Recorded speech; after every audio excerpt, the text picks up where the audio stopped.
Yo, what's up mga ka-idol? This is Aniver TV again, nagbabalik. Siyempre, kung napadaan lang kayo dito sa aking YouTube channel, huwag nyo naman kalimutan mag-subscribe and i-click yung notification bell button and click all para ma-update pa kayo sa mga bago pa nating i-upload dito. At siyempre, nag-upload na rin ako sa Facebook page mga ka-idol. Paki-follow naman at pa-like. Maraming salamat. Sa video na ito mga ka-idol, ay ito yung bago natin makilala si Stephen Curry sa NBA, ay maraming dumaan na pagsubok sa kanyang karera mga ka-idol.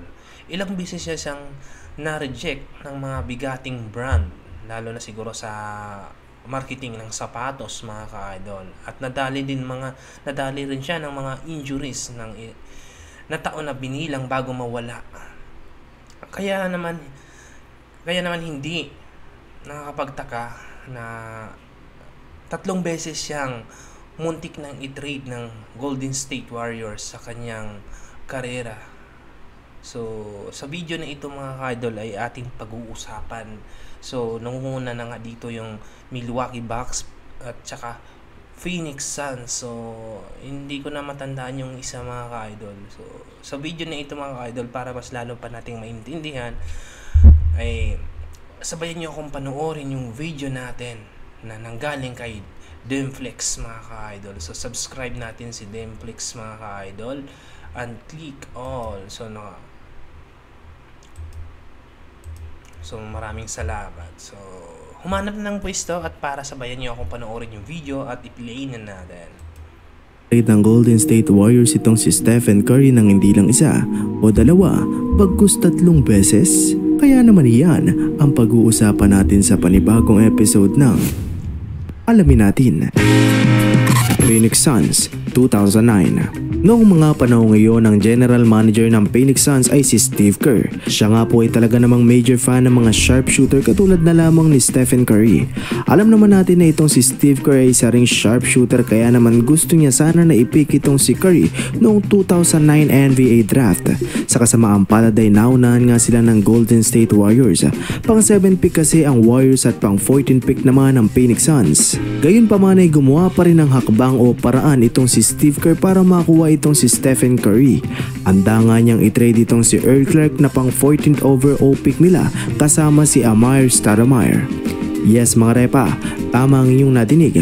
Ang 4-time All-Star at maituturing na isa sa pinakadominanting power forward noon ay handa nga niyang bitawan o i-trade para sa isang rookie na Stephen Curry. Pero sa kasamaang palad, ang deal ng Suns at Golden State Warriors ay hindi nangyari dahil na din sa mga report patungkol sa kalusugan at mga injuries na natamo ni Amir Stoudemire. Bagamat hindi niya nakuha itong si Curry, ay masasabi ko na ang lahat ay may dahilan. Kung sakaling ang na-trade itong si Curry sa Phoenix Suns, ay malaki ang tsansa na wala sanang kampyonatong magaganap sa Golden State Warriors at higit sa lahat ay hindi rin sana matutunghayan ni Steve Kerr ang kanilang run patungo sa kampyonato. 2011 Milwaukee Bucks. Lumipas ang 2 taon, 2011, ang Golden State Warriors ay gustong magtalaga ng inside presence. Nangangahulugan lamang na kailangan nila ng sentro na may kakayahang madumina ang ilalim ng basket. Kaya naman ang una agad nilang nakita ay ang number 1 overall pick noong 2005 na si Andrew Bogut. Para makuha nila itong si Bogut ay kailangan nilang i-trade itong si Stephen Curry at Epe Udoh. Pero dahil nga sa ankle injuries na natamo ni Stephen Curry sa 2 magkasunod na season, ay napagtanto ng Bucks medical staff na wag nang pumayag sa trade offer na ito. Gayunpaman ay pinagpatuloy pa rin ng Warriors ang trade para makuha nila itong si Andrew Bogut, pero hindi na si Stephen Curry ang main trade piece. Ang ipinilit na lamang para sa trade na ito ay si Monta Ellis. Si Ellis mga repa ay maituturing na fan favorite noon, kaya naman maraming mga fans ang hindi nagustuhan ng trade na naganap.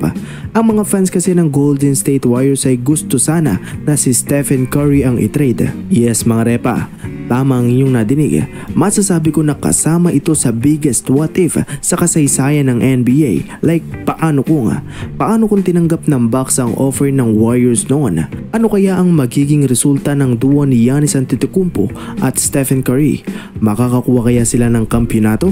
Ikaw, ano sa tingin mo? Pag natuloy itong duo na to, Giannis tsaka si Stephen Curry, malamang sa malamang nakailang kampyonato na sila hanggang sa ngayon.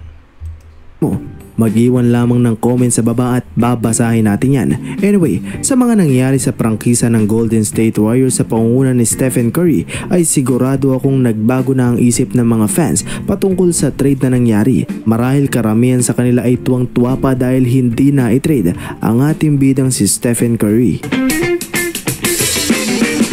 2011 New Orleans Hornets. Bago ang trade na naganap para kay Andrew Bogut ay Mga ka-idol,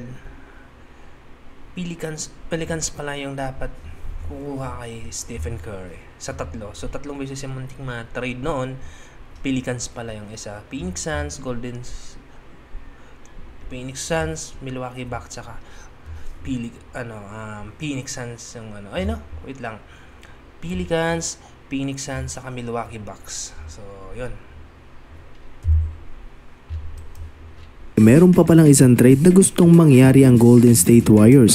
Noong mga panahon iyon ay talaga namang desperado na ang Golden State Warriors para maging contender ang kanilang team. Ang gusto na nga nilang makuha ay ang 11-time All-Star at former Rookie of the Year na si Chris Paul.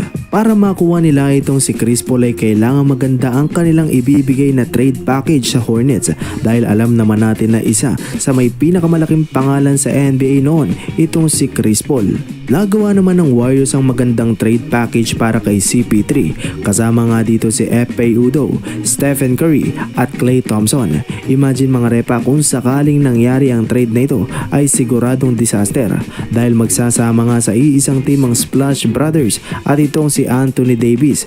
Isang malupit na team na otomatikong magiging championship contender lalo na kung magiging healthy itong si Stephen Curry. Pero talaga namang mapaglaro ang tadhana dahil merong isang report na di umano'y hindi willing itong si Chris Paul na pumirma ng contract extension para sa team ng Golden State Warriors kung sakaling i-trade ito.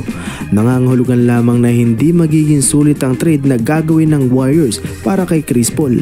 Dahil sa report na yon ay binabaan na nga ng Golden State Warriors ang offer nila. Ang ipinalit na lamang kay Stephen Curry ay itong si Monta Ellis. Dahil sa pangyayaring yon ay hindi na nga tinanggap ng Hornets ang offer. Tatlong maiinit na pangyayari ang naganap para sa karir ni Stephen Curry.